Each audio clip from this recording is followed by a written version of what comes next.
PayPal just released the best possible news it could give, and this is cause for me to increase my personal price target for this stock. Yesterday, the stock price increased about 3.5% as JP Morgan increased the price target to $80 and Mizuho reiterated their outperform rating with a $90 price target.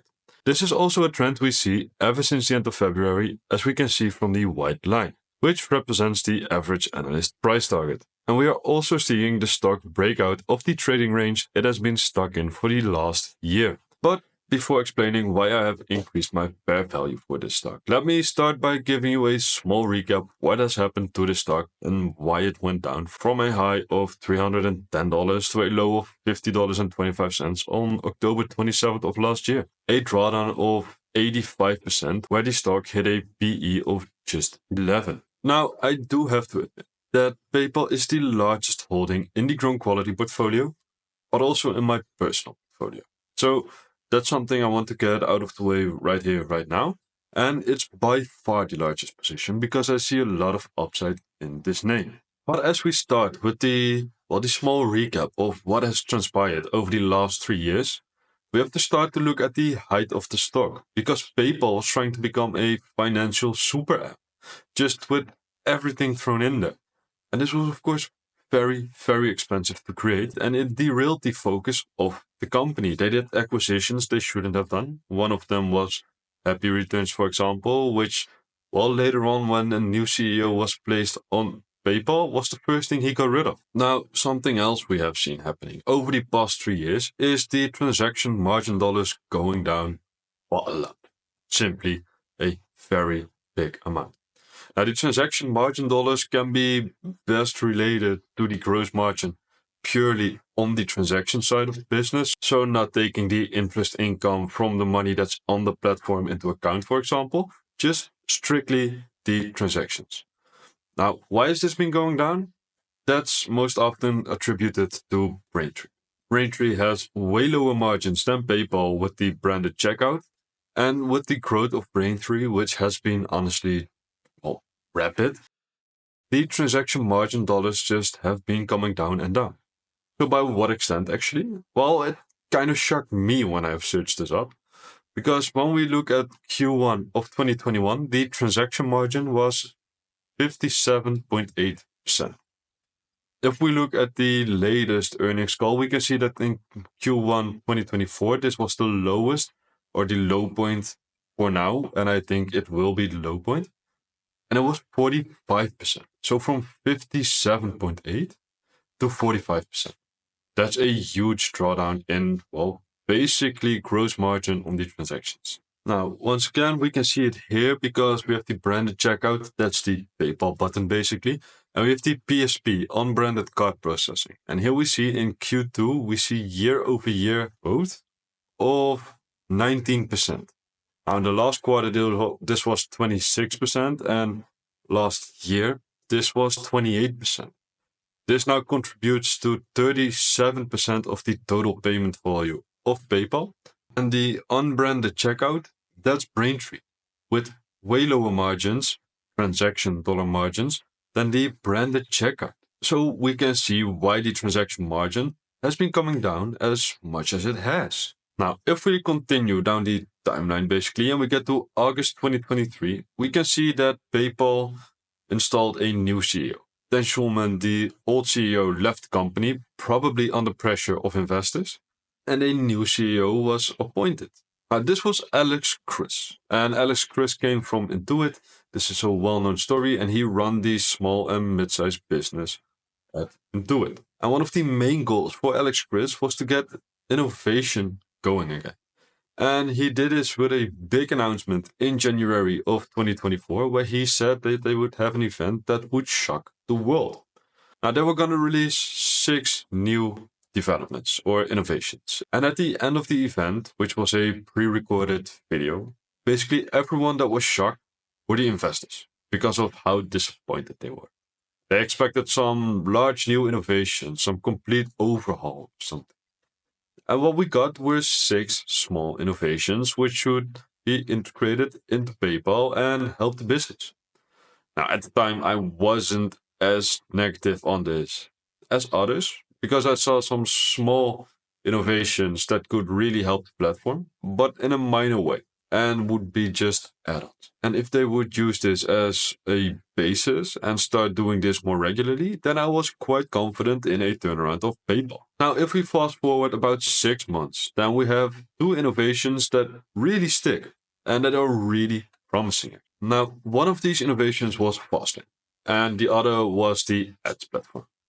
I'm gonna go into this deeper in a second. Just hear me out. We are almost on the other side, and then I will explain why I have increased my price target or my fair value of the stock and what I have increased this towards.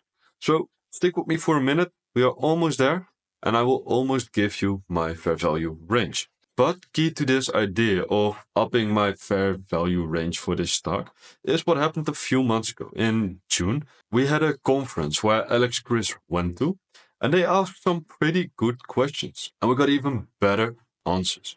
Now, one of the main highlights of this interview, or of this conference, was where Alex Chris said we are moving forward to price to value. Now, this is regarding the Braintree product. Now, in these questions, he explained that they have been adding on a lot of value on Braintree and that the growth of the platform has been really impressive.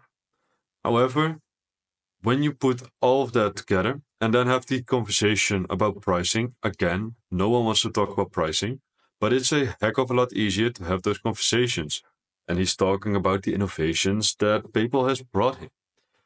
And so I'm very encouraged with those early conversations, and we're moving forward to price to value.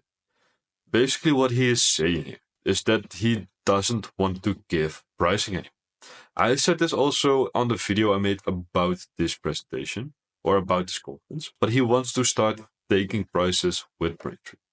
Now, we also saw this a bit in the numbers because we saw Braintree growth slightly lower than it was in prior quarters, but we did see the slowest downtick on the transaction margin dollars we have seen basically since 2022, I believe it was. Now, that is probably directly contributable to this. And this brings me to the best possible news we got yesterday that could have ever happened for PayPal. This completely changes the turnaround narrative, in my opinion, because we saw PayPal expand their strategic partnership with Adyen to offer Fastlane in the US. Adyen will start using Fastlane or offering Fastlane to their US enterprise customers. Now, Fastlane is one of the largest e-commerce payment processors, and they want to enroll Fastlane worldwide in the future. This means that basically one of the biggest competitors of Braintree will offer their products because it's so good. Now, I'm going to tell you why this is so good in a second, but this is just extremely good news. This means that the Fastlane product will be just rolled out to even more people. The platform will become even larger with a bigger user base.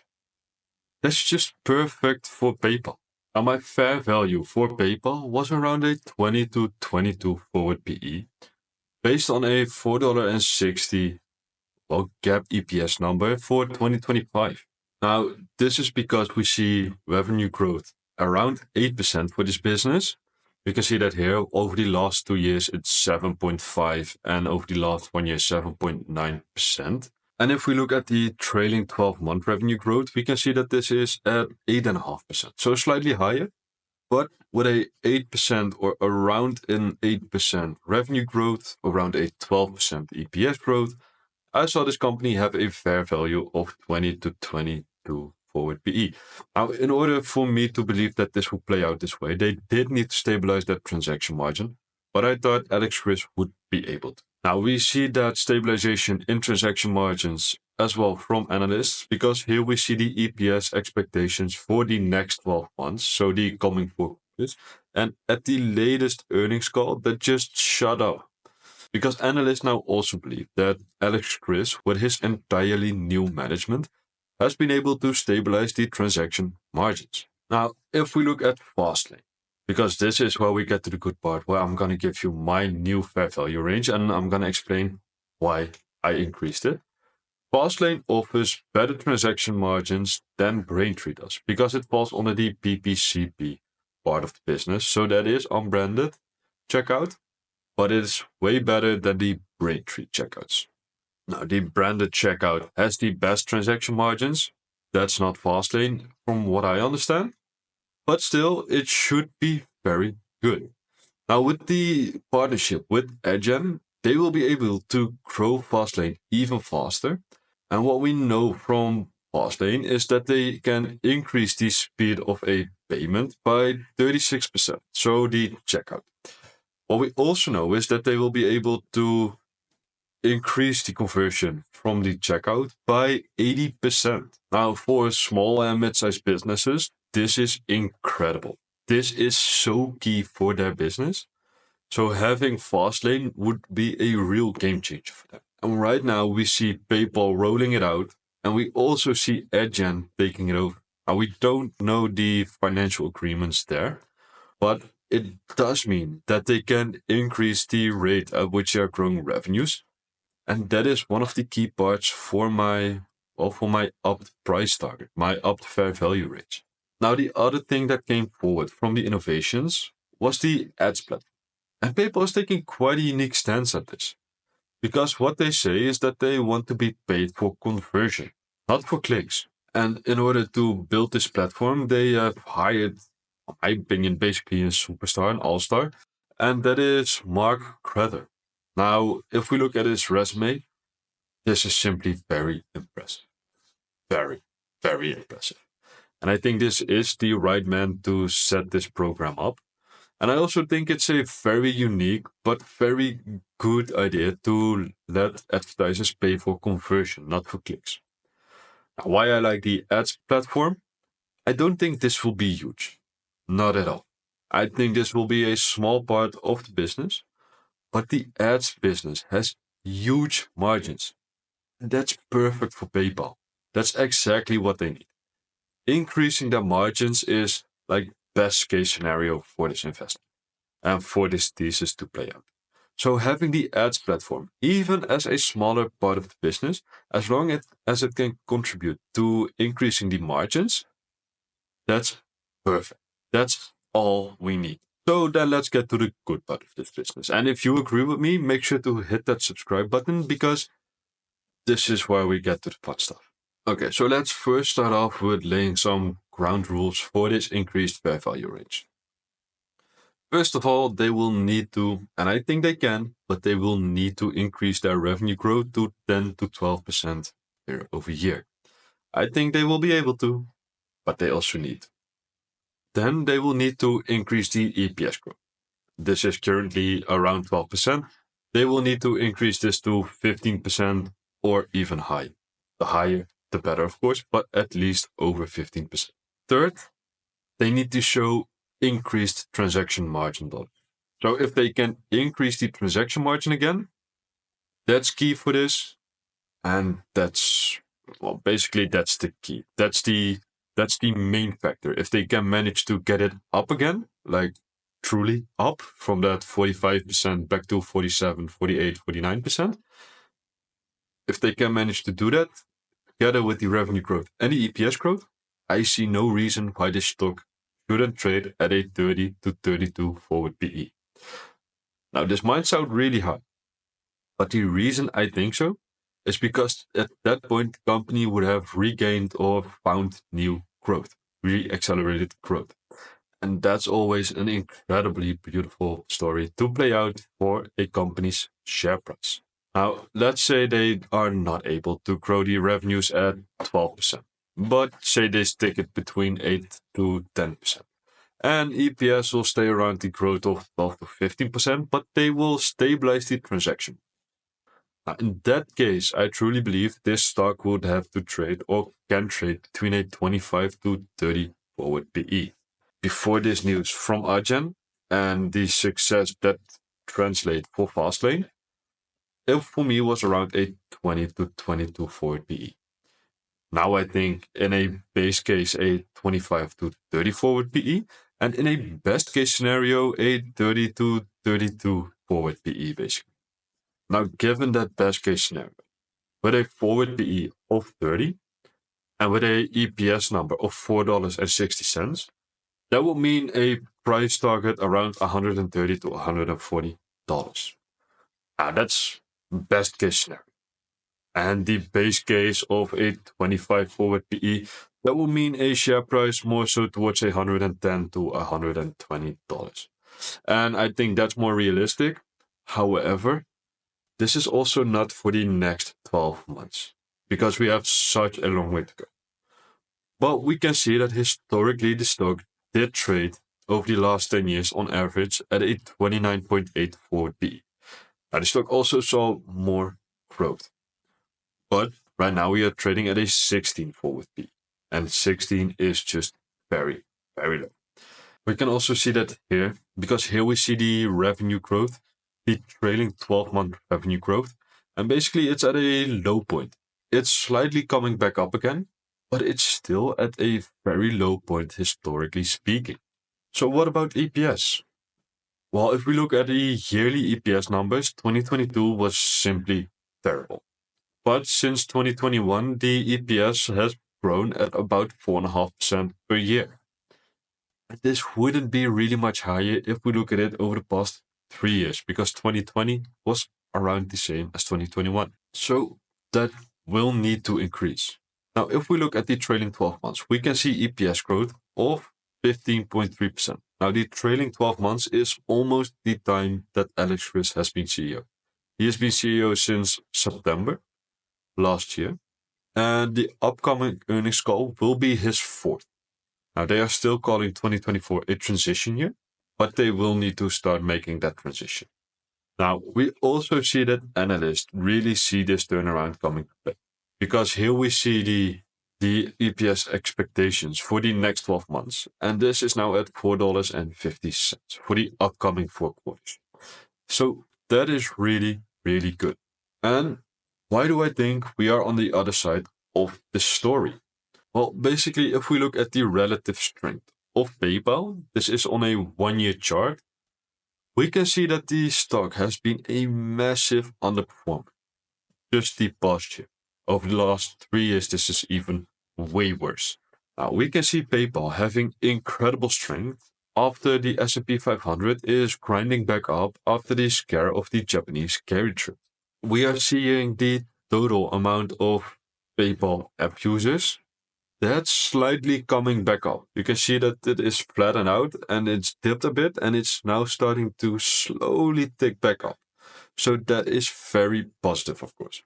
And what we can also see, and this has never really dipped, but the transactions per account, this is just steadily increasing. Better yet, this is increasing in speed. We can see the 10-year average is 7.5% growth. The 5-year average is 9% growth. And over the past year, it has been 11%. Now, let me know what you think about my increased fair value range to a 25 to 30 forward PE, and with a best case scenario of a 30 to 32 forward PE. Now, I don't think this will happen in the next 12 months. Let me be clear, because there is a massive mountain of backholders that needs to be worked through. And it's a massive increase in share price. In the best case scenario, that will mean at least a 100% upside. That's not going to happen overnight. But the stock is showing incredible strength. We do see analysts jumping on board. And that means that the turnaround can really be here. It can be set. And the bottom can be seen. I have said this before, and I thought that we never see the $50 again. And that's exactly what happened the week after. So I'm not going to be too bold here and claim too much. But I think we are on the other side of this. And from here, it will be a lot more fun. Now, if you've learned something from this video, please make sure to subscribe to my channel and hit the thumbs up button. And I hope to see you in my next video.